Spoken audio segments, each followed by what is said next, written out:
Estamos de vuelta en tu programa Conciencia Auditiva. Yo saludo como siempre a mi buen amigo el doctor Carlos Barra Molán. Y mi querido amigo el maestro Gerardo Alvarado Hierro. Vamos a iniciar el segundo bloque, damos los correos. El mío es Gerardo-Alvarado-Hierro@hotmail.com. Ok, el mío es barra-carlos@hotmail.com. Bien, tomemos las notas de la semana en notas nacionales. Esta semana muere asesinada la alcaldesa de Temixco, Gisela Raquel Mota Ocampo, recién electa y a punto de tomar posesión en el cargo, y muere asesinada en unas circunstancias, vamos a decir, bastante espantosas, ¿no? La van a buscar, parece que entre la 1 y 3 de la mañana en su casa, entra un comando de 4 o 5 hombres, si se le puede llamar comando, entran, no se sabe cuál fue el móvil, y la ejecutan ahí. Después toman a 2 personas, un chico de 18 años, al que solo conocemos como Jorge N, y a una mujer que se llama Griselda N, y estas 2 personas las toman como probables responsables, pero el móvil sigue. Sí, bueno, recordemos que el estado de Morelos ha tenido un ascenso significativo en los últimos años sobre la violencia. Recordemos que ahí fue asesinado también un hijo de Javier Sicilia, que Javier Sicilia es un escritor y actualmente es un activista, y resulta que hay una reestructuración dentro del estado de Morelos. El gobernador Graco Ramírez ha impuesto lo que se llama el mando único, no de la policía, es una sola policía actualmente. Tuvo un diferendo por esto con Cuauhtémoc Blanco, que es un exfutbolista en el área de Cuernavaca, pero lo que es cierto, lo que más allá del mando único, más allá de muchas policías que hayan, lo que es cierto es que el grado de inseguridad que existe en Cuernavaca es muy importante. Hay narcotráfico metido, evidentemente, y es una de las ciudades más inseguras. Inclusive es una de las ciudades donde más autobuses del transporte público son asaltados, o sea, constantemente son asaltados. La pregunta es, cuando son constantemente asaltados y tú no estableces ninguna línea de investigación como para poder detener a los fulanos, ¿qué te arroja esto? O sea, la misma policía tiene nexos importantes, ¿no? El día de ayer estaba leyendo que Cuauhtémoc tiene 10 militares a su cargo que lo están protegiendo día y noche.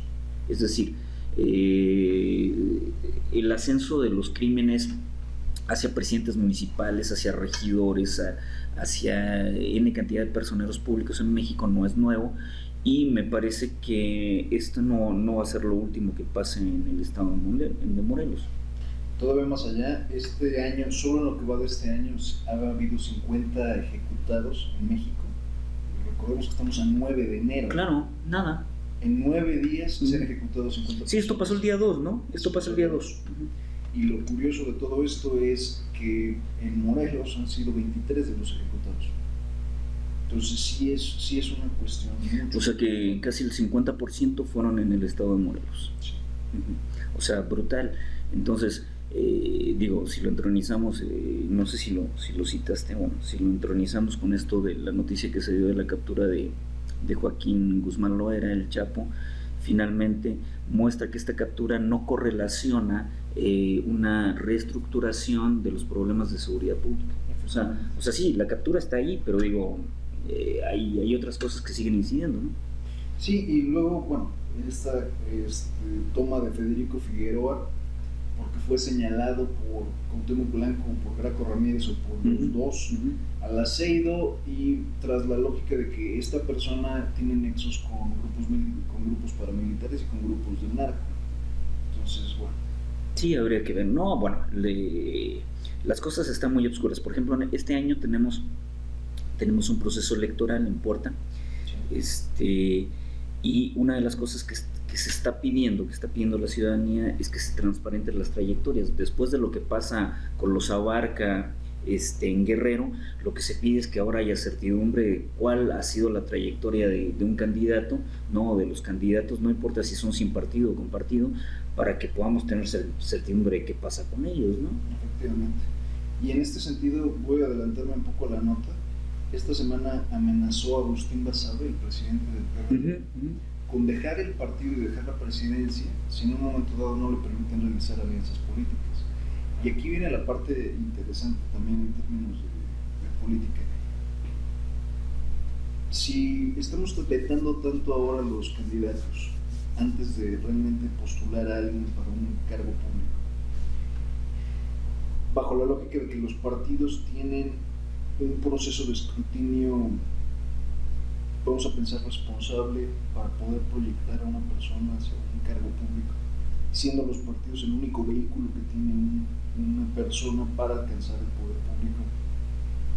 ¿Qué es lo que puede pasar ahora con este modelo de alianzas? ¿Cómo puede esto entronizar en términos de seguridad?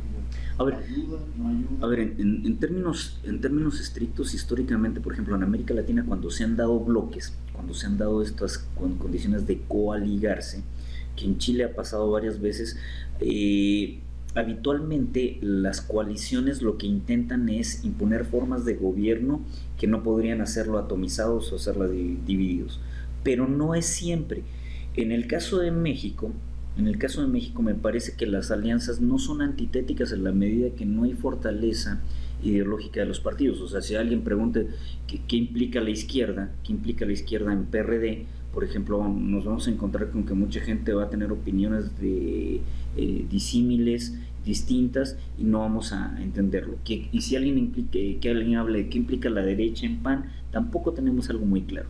Entonces, por eso no es extraño que de repente, entre el objetivo, si el objetivo es quitar al priismo del poder, hayan este tipo de coaliciones. O sea, por eso no me parece extraño, pero no son coaliciones como para lograr formas de gobierno más salubre, sino que el objetivo es pegarle al mono, pegarle en este caso al PRI, ¿no? Es que me vino a la mente otra cosa, pero bueno, y en el caso, por ejemplo, de Hidalgo, PRD todavía está en el aire. Estamos a sábado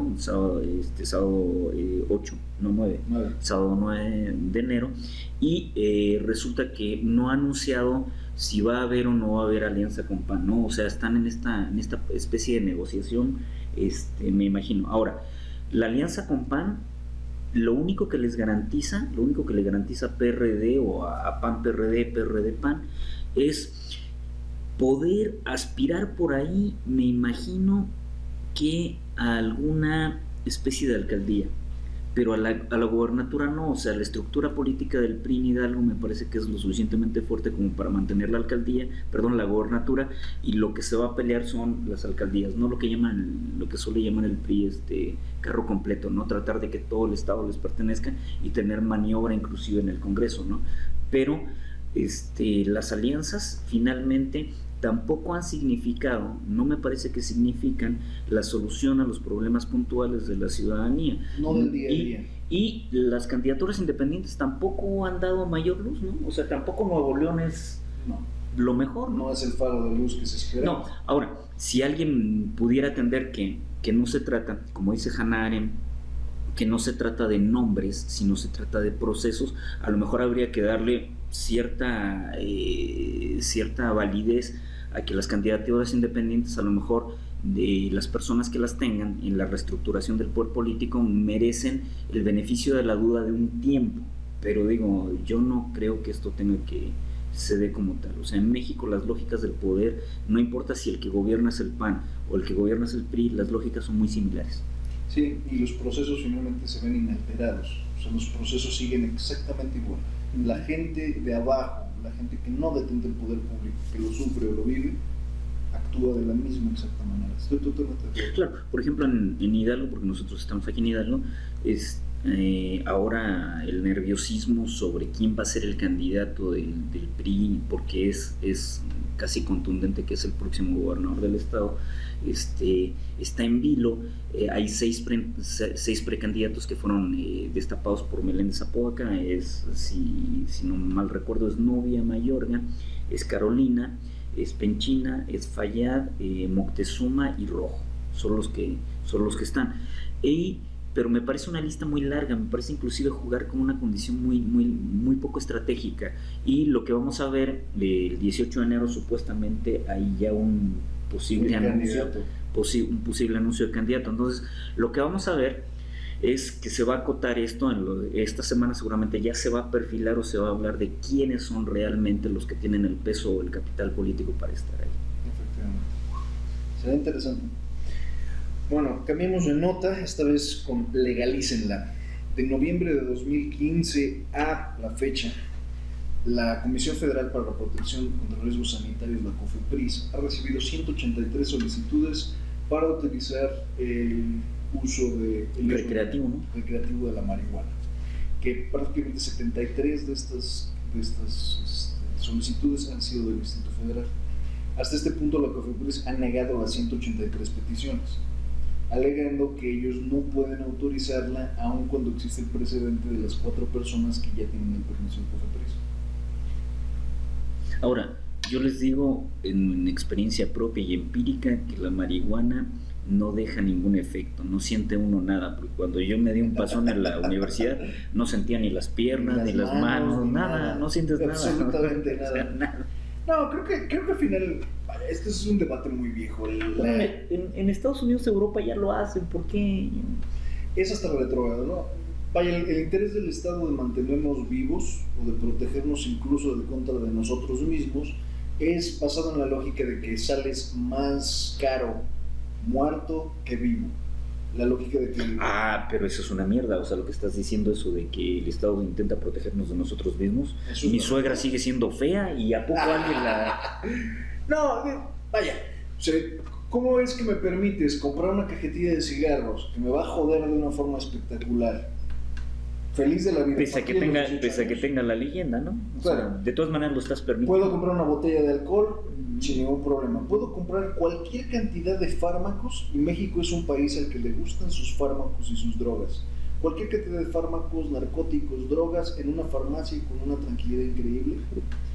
Pero, vaya, no me vaya a poner un pasón, porque eso sí ya está totalmente prohibido. Digo, creo que en cuanto a drogas y sus efectos, es un efecto muy leve el de la marihuana con respecto a muchas otras drogas, incluso el alcohol, y desgraciadamente seguimos en esta lógica perversa impuesta por una lógica estadounidense de los años 30 que no entendemos ya ni históricamente, pero de todas maneras perpetuamos este mito. Y todos sabemos que la época de la prohibición en Estados Unidos desató la euforia por el alcohol, no hizo lo contrario, eso. O sea, el efecto fue un rebote brutal. Entonces sí habría que realmente replanteárselo. Y este argumento de la COFEPRIS de nosotros no somos autoridad para permitirlo o negarlo, carajo, pues entonces ¿para qué sirve la maldita Comisión Federal para la Protección contra los Riesgos Sanitarios? Y vean cómo el alcohol no mató en Estados Unidos, porque Al Capone, que era el que lo promovía, murió de gonorrea, entonces nada que ver, no murió. Que probablemente contrajo bajo la influencia del alcohol. Se le olvidó ponerse el gorro. Bueno, esta semana también se dio un cambio de guardia. Muere, por fin, valga la expresión, Joaquín Gamboa Pascoe, finalmente el líder de la CTM durante cerca de 40 años, 50 años. No. ¿Cuántos años? Menos. A ver, la transición es así. Don Fidel la dejó en 90 pero Don Fidel sí alcanzó a estar cerca de 50 años. Sí, y después viene un muñeco de sus confianzas que era la güera Rodríguez Alcaine, que pues, casi eran chavos de la edad, ¿no? Este era menor, era como su hermano menor. Era el chiquillo. Y después viene Joaquín García, ¿es García? Gamboa Pascoe. Y creo, o si alguien me puede corregir, pero casi estoy seguro, creo que Gamboa Pascoe es yerno de Don Fidel. Tiene un nexo tiene un nexo familiar con Don Fidel. Por eso también el arribo a la CTM. Y Gamboa tiene que haber durado, a lo mejor, por decirte algo así, 10 años, 12 años, no duró más. Pero de todas maneras, aquí lo que sobresale de fondo es que yo creo que la Central de Trabajadores de México, que fue un apéndice importante, y inclusive en el manejo presidencial, en el manejo de los candidateables, ¿no?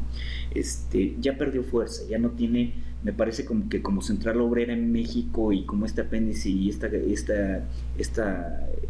arquetipo de construcción política en el poder, me parece que ya no lo tiene. Entonces yo creo que Gamboa Pascoe es todavía uno de los tipos de la vieja guardia que ya se va, ya no quedan muchos.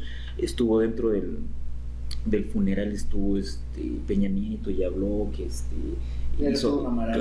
claro, se hizo toda una remembranza de que era una especie de estadista, no, que digo, habría que Pero ¿cuánto tiempo estuvo Gamboa en términos generales? O sea, estuvo que 60 años metido en la CTM. En el movimiento de la CTM, pues, y la organización. Sí, puede ser, pero también es un político viejo del PRI. Pero por ejemplo, de los políticos importantes del PRI, hijo de españoles, don Jesús Reyes Heroles, no tuvo la magnificencia, y pese a que fue el ideólogo del partido en gran medida, que este tipo de funerales, y este tipo, Gamboa Pascoe, no sé si viste las fotografías o el video del funeral, se mandó a hacer una estatua. Sí. En la CTM hay una estatua. Sí. Entonces es de cuerpo completo, sí. No es un busto, sino que es completo. Y él mismo se la develó a sí mismo. Claro, o sea, dijo, esto es mi legado, no sé. Mi legado es una estatua que mandé a hacer en mi honor. No sé si después van a fundir el bronce. Pero el caso es que está ahí. O sea, imagínate un tipo, el culto a la personalidad, ¿no? Este culto en donde se manda él mismo a hacer una estatua, o sea, es el colmo. Ahora, yo me acuerdo cuando viene la transición de don Fidel, que si ustedes recuerdan, en los últimos años de don Fidel ya no balbuceaba, ya no se le entendía mucho, y le ponían subtítulos, era increíble. Claro, habían subtítulos, ¿no? Ya estaba, era un líder anacrónico, ¿no? Y cuando vino la transición, lo primero que hace la Güera Rodríguez, una de las primeras cosas, es que se compra un BMW y lo critican en tele, ¿no? Y él dice, bueno, es un cochecito, o sea, claro, o sea, los obreros también podemos tener un cochecito, ¿no? Entonces, bueno, yo creo que la CTM es parte de la radiografía que explica el empoderamiento del PRI, ¿no? Básicamente. Pero me parece que ha dejado de ser la fuerza que algún día fue, ¿no? Ahora los amarres se hacen de otro tipo, se refrendan cacicazgos, se refrendan cotos de poder con las gobernaturas, con las presidencias municipales. Hay otro tipo de manejos, ¿no? O sea, ya no están de frente con la CTM, ¿no? Para controlar el movimiento obrero. Digo, ¿qué le vas a controlar ahora, no? Si el movimiento obrero se muere de hambre, ¿no? O sea, brutalmente, ¿no? Sí, no, ya los viejos sindicatos no creo que ya no son lo que eran antes. Y hablando de viejos sindicatos, bueno, esta semana aparece Nuño. Claro. El del fin de Nuño. Aparece prometiendo cambio de modelo educativo. Y empieza a juguetear.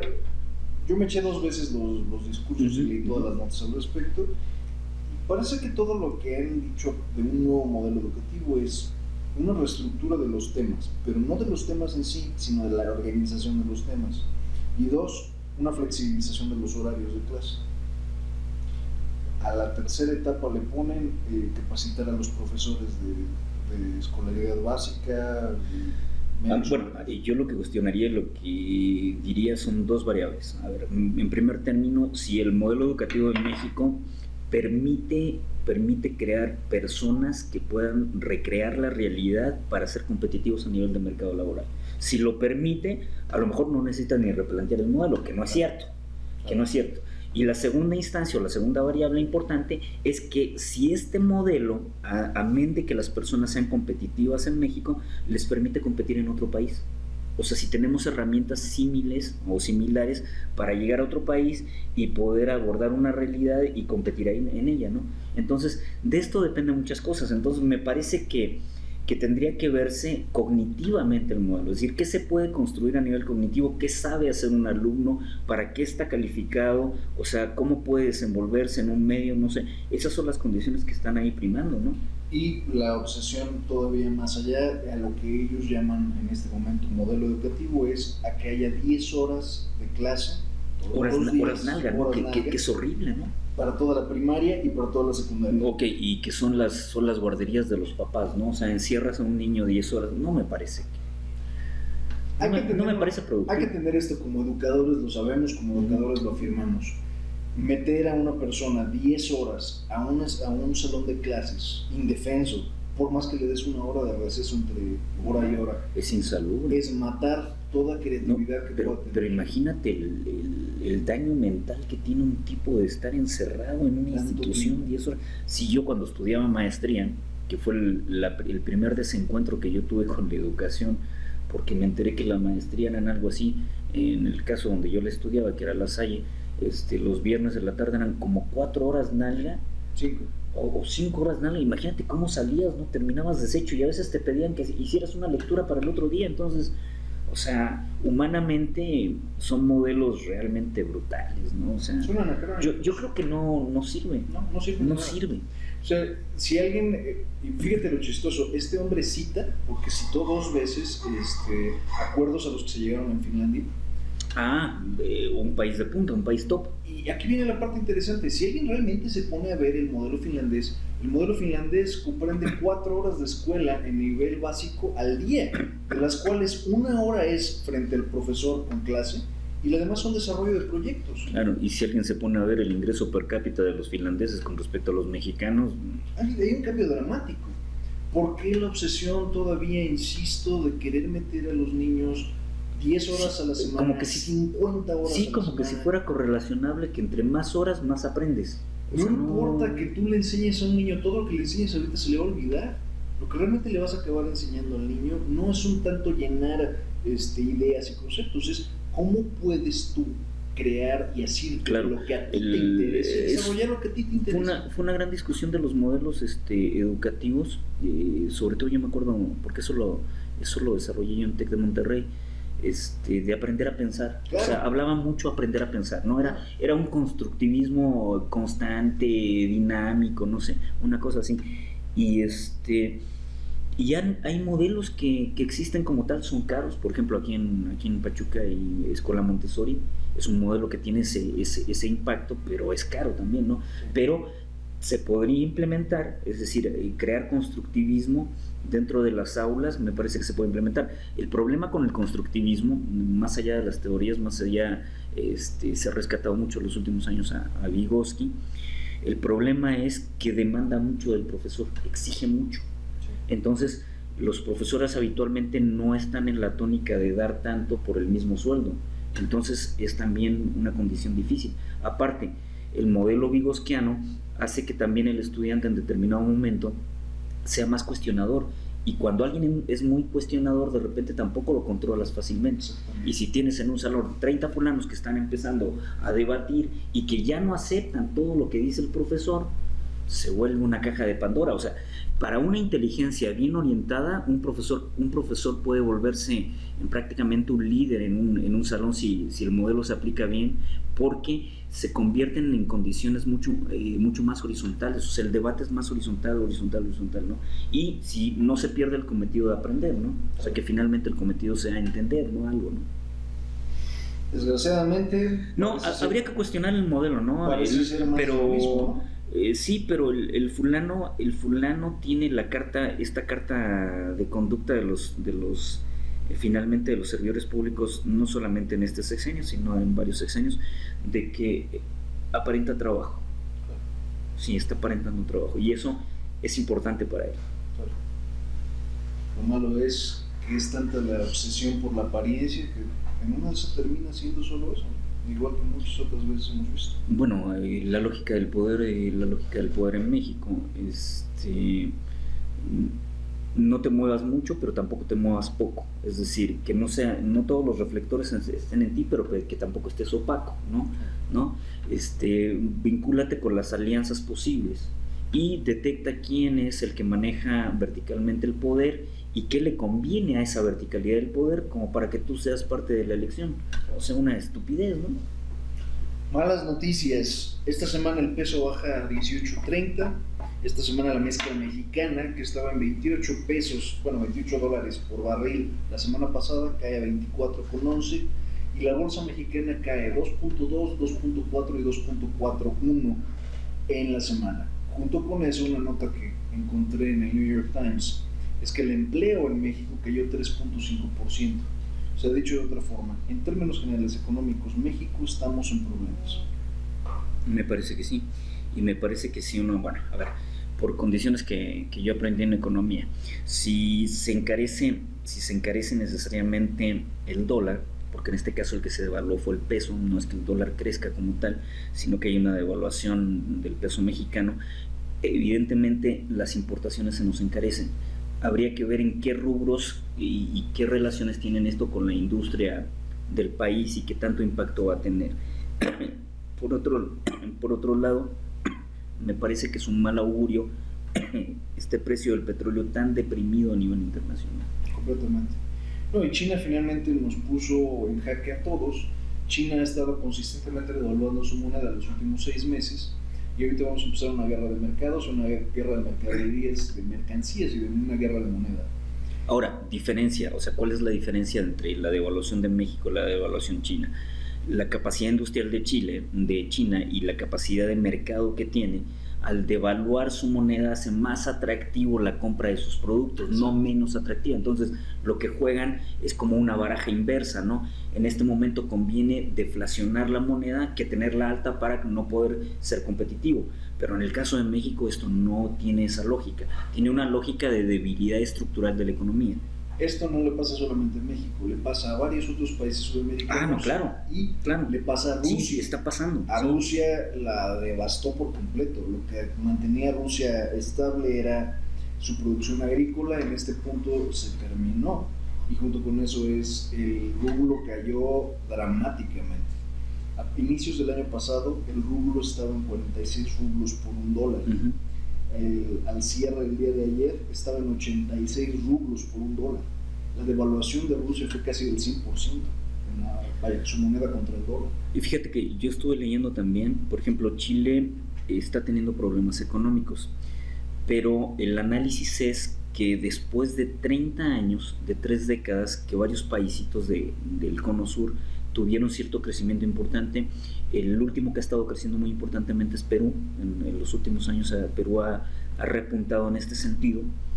Que esto es un efecto lógico. Es un efecto lógico, claro, que es un efecto lógico, que no lo tomen tampoco como para deprimirse, pero esto implica menores correlaciones de endeudamiento país, y que se manejen las tasas de interés que se manejen de manera, me parece que mucho más lógicas, ¿no? Y que la gente no se endeude. Está pidiendo, o sea, hay un sentido del mercado interno, le están pidiendo a los países que la gente no se endeude, es decir, que maneje su crédito de forma salubre. A lo mejor en México valdría la pena también, quienes tienen acceso al crédito y lo ocupan, a lo mejor no usarlo como gasto corriente, sino realmente como un gasto excepcional, ¿no? Y esto significa que no use una tarjeta de crédito y no use un préstamo para comprar bienes perecederos, es decir, para solventar su despensa, para comprar gasolina, para comprar... Ahora, si viste de los sectores que pueden tener cierto manejo crediticio, esta tontería del ¿cómo se llama? El Buen Fin, fue un boom, ¿no? O sea... Y el Buen Fin, 70% de las ofertas eran pagos diferidos. Solamente pagos diferidos, o sea, no había disminución en el precio real. Entonces, no. Es un problema, porque lejos de incentivar... Diferente, ¿cómo le llaman? El Black Friday, diferente Estados Unidos, muy diferente. No, en el Black Friday, nosotros compramos un reloj por ¿cuánto? Por 30 pesos, sí. Un reloj de pulsera, mientras que en México lo hubieras comprado en 10 veces el precio, sí. 50 veces el precio. Sí.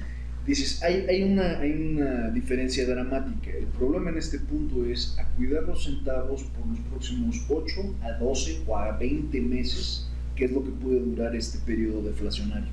Claro. Bueno, tenemos... Sí, porque no se percibe que salgamos de esto de la noche a la mañana. Y ya habíamos tenido devaneos, es decir, ya habíamos alcanzado 18 pesos por dólar y ahora nos volvemos a devaluar, ¿no? O sea... Y dada la fluctuabilidad del dólar... Ahora, el gordito Carstens, sacó a la venta dólares, las reservas, millones. Claro, pero no amortiguó esto finalmente. A ver, explico, ¿qué sentido tenía sacar $400 millones a la venta? Que al haber mayor circulante norteamericano, evidentemente también su precio baja, y esto impacta con revalorizar la moneda mexicana, pero no funcionó. No fue suficiente. Habría que haberlo intentado por cerca de 1.500 millones, pero las reservas de México ya están bastante más reducidas. Piense usted esto, nosotros tenemos nuestras reservas de dinero, las tenemos en dólares. Sí. Cada vez que se convierten a pesos, forman parte, aunque no deberían de hacerlo, de nuestro erario corriente. Entonces claro. Se vuelven a gastar. Claro. Lo que quiere decir que nos hemos comido las reservas de lo que se generó en los sexenios de 98 a prácticamente 2008. Sí, creo que cuando más pujante estuvo el asunto, si no me equivoco, en donde se cacareó mucho esto, fue cuando empezaron a haber problemas precisamente con petróleo en el sexenio de Calderón.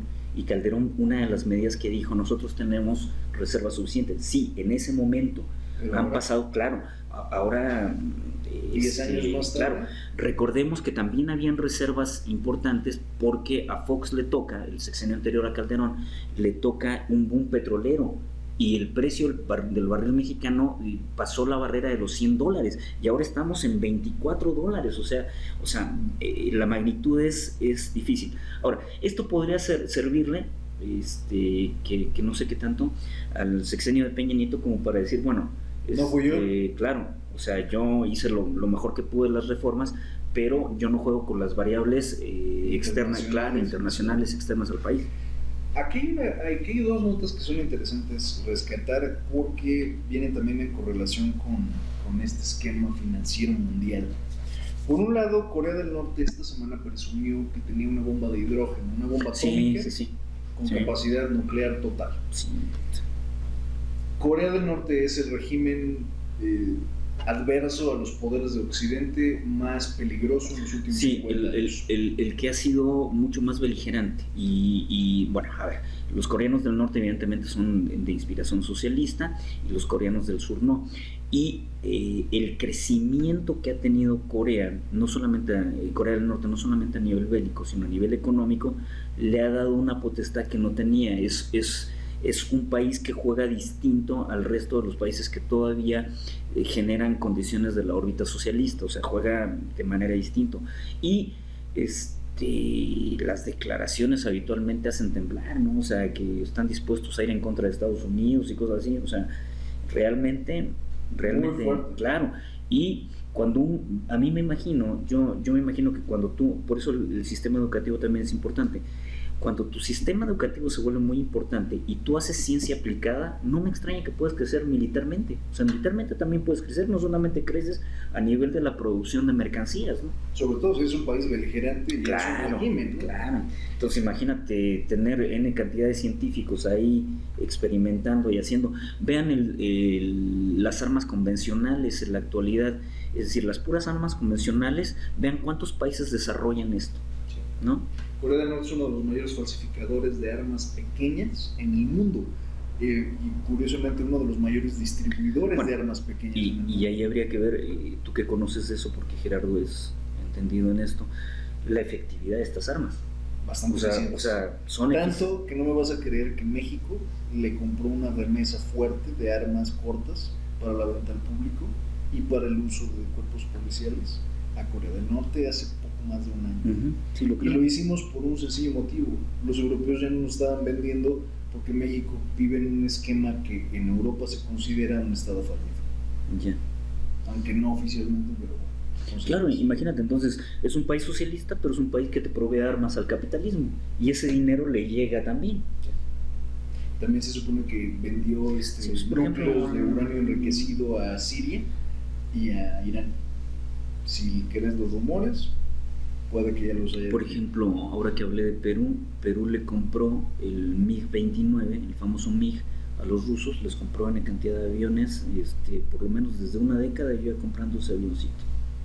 Está muy peligroso. Entonces, no importa si el país es capitalista, puede tener relaciones de compra de utensilios beligerantes, ¿no?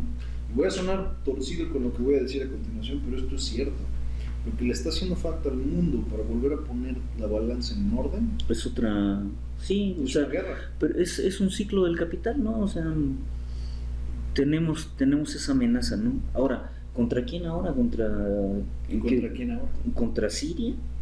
Ir contra Siria, o sea, focalizar el asunto y que haya respuesta de ambos lados. Pues, finalmente Siria, Estado Islámico han encabronado prácticamente a todos los países en los últimos años. Sí. Acaban de atacar en Egipto. Pero Arabia Saudí les acaba de cerrar la puerta. Por eso, Estado Islámico y Siria no son lo mismo. No, claro que no. Entonces, pero dices, Estado Islámico en todas sus vertientes. Egipto, claro, Arabia Saudí, entonces ahí el pretexto, atacar a Estado Islámico implica atacar a una serie de países, ¿no? Sí, podría ser. Y esos países van desde varios califatos que no les agradan hasta varios reinos que no les agradan, hasta varios estados que simplemente no les agradan. Está Irán, todavía está Irak en ese juego, todavía está Siria, todavía está Egipto, Arabia Saudí, Emiratos Árabes, Qatar, Omán, Yemen. Hay varios países que son candidatos para una invasión. Y es interesante porque también dentro de estos los que se han metido en los últimos años han sido, por supuesto, Corea del Norte. Sí.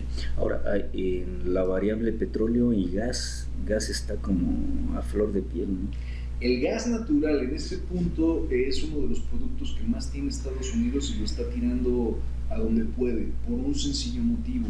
El fracking, o la forma en la que se extrae petróleo del continente americano, que antes era totalmente imposible, está produciendo como subproducto una cantidad ridícula de gas natural. Y este gas natural es tanto lo que producen que los gringos que antes usaban la electricidad para sus estufas, etcétera, y la electricidad para calentar sus viviendas, ahora están volviendo al gas. Ahora, habría que ver, yo no lo sé, qué tan limpio es y qué tan eficiente es el gas. A lo mejor gasta 98%. Claro, a lo mejor es mucho más limpio y no nos extraña que podamos tener, de hecho lo hubieron en algún tiempo, automóviles que aquí circulaban con gas también, ¿no? ¿Tú sabes? Tenían el doble sistema, ¿no? La Flexi. Sí. Tú sabes que por ejemplo, ese es un tema interesante que vale mucho la pena explotar, pero vamos a decir esto en términos generales. ¿Has oído del biodiesel? Sí. El biodiesel en términos generales es un alcohol pesado. Es un alcohol corriente, pesado, metano. El alcohol corriente pesado lo puedes hacer tú o lo puedo hacer yo a partir de un proceso muy sencillo que podrías hacer en tu garage. Lo curioso es, Carlos y yo los dos manejamos un Mini Cooper, así somos de fregones, entonces pensemos en esto.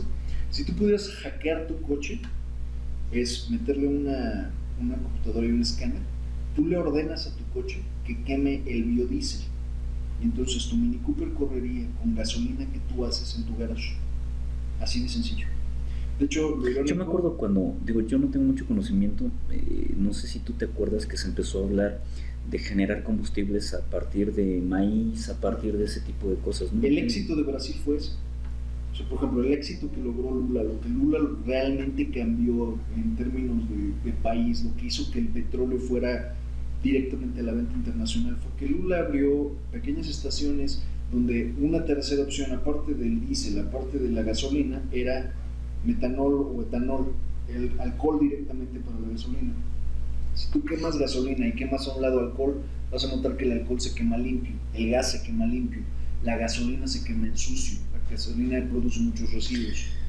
El detalle del por qué usamos gasolina y por qué estamos obsesionados con el petróleo es porque los Rockefeller y los grupos estadounidenses, todo lo que depende de los Rockefeller, durante los últimos 100 años han dominado todo lo que se tenga que ver con el petróleo, y esto tiene comprado a la mitad del Congreso americano. Sí, a mí me parece que es el combustible más politizado que puede haber totalmente politizado en el planeta, no porque no hayan otras fuentes alternativas. Lo único que me da miedo, y que creo que ha sido la pendejada más grande que hemos hecho, es la energía nuclear.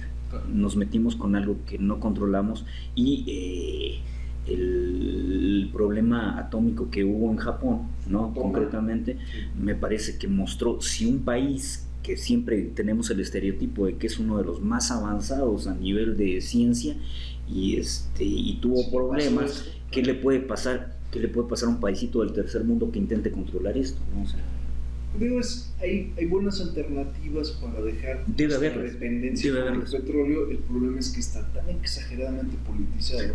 Yo le doy una alternativa. Fornique unas 4 horas seguidas y va a ver que el coche no lo va a ocupar mucho. Eso es muy buena idea. Esta semana también, por último, Obama lanza un plan de 10 puntos para reducir... que se puso a llorar, ¿no? Se puso a llorar. Al recordar la masacre en Hartford, Connecticut, la fábrica de Colt, dicho sea de paso, Obama lanza un plan de 10 puntos para reducir la venta de armas en Estados Unidos continental y Hawái. No así los accesorios, solo las armas, que no sea tan sencillo por una persona ir y comprar un arma de fuego, no tanto en una tienda, sino que tú como particular no le puedas vender con tanta facilidad un arma a una persona que la desee. Pero bueno, chécate el dato. Supongamos que fuera todo lo contrario, que fuera la ley seca de las armas en Estados Unidos, o sea que ya no se vendieran armas. El puro mercado que tiene ahora alcanzaría como para matar a... En este momento en Estados Unidos hay 12 armas por cada habitante. O sea, imagínate, o sea, aunque ya no vendan, lo que se podría comerciar entre ellos mismos. Podemos jugar a eso por el resto de la vida. 12 armas por cada habitante. No, son 300 millones de habitantes en Estados Unidos. Es brutal, o sea, no, es un país donde no ha habido mayor control ni restricción de armamento, ¿no? Es demasiado tarde para intentar. Ahora, por un lado, no sé qué tan benéfico es en el caso de México, digo, pero sí hay mayores controles y son como más pesaditos, ¿no? O sea, para que traigas un arma o portes un arma, ¿no? Y sin embargo, en México, 1 de cada 7 personas tiene un arma. Y de todas maneras, fíjate, y eso que el control es estricto. Ahora, ya tener un arma en casa no es cualquier cosa. No lo creo, ¿eh? Creo que la ley, bueno, las restricciones que propone Obama usando el poder ejecutivo, desgraciadamente están en contra de lo que piensan los republicanos. Los republicanos creen que es un derecho, según la segunda enmienda de la Constitución de Estados Unidos, tener un arma, y en algunos lugares es hasta una obligación. Ahora, me parece lo que decíamos en el punto anterior, qué cosa tan pendeja, absurda y contradictoria. Uno de los países más bélicos del planeta quiere dejar de ser bélico, al menos endogámicamente, o en el manejo endogámico. O sea, digo, ¿tú entiendes algo? Yo no lo entiendo. ¿Quieres oír algo peor? Esta misma semana, el lunes, se autorizó, de hecho por eso hizo Obama su comentario y su reforma esta semana en Texas se autorizó el porte al descubierto de arma, lo que quiere decir que tú como ciudadano tienes que pasar un curso y sí tienes que tener una licencia, pero ahora puedes andar con un arma tú exhibiéndola como si nada, como viejo como vaquero.